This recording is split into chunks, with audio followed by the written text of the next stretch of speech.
శ్రీ పరమాత్మనే నమః. శ్రీ గురుభ్యో నమః. గురువాయుపురాధీశం విష్ణుం నారాయణం హరిం వాసుదేవం జగన్నాథం కృష్ణం వందే జగద్గురుం. నారాయణ భట్టతిరి కృతం శ్రీమన్నారాయణీయము. 4వ దశకం 13వ శ్లోకము.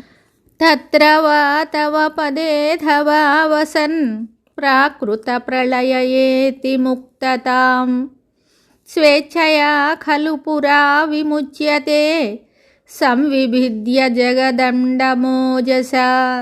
ఈ శ్లోకమునకు భావము: పరమాత్మ బ్రహ్మలోకమగు సత్యలోకమున లేక నీ ఉండెడి విష్ణులోకమున ఉండి బ్రహ్మ ప్రళయమును ప్రాకృత ప్రళయం ఏర్పడినప్పుడు బ్రహ్మదేవునితో కలిసి నీ భక్తుడు ముక్తిని పొందును.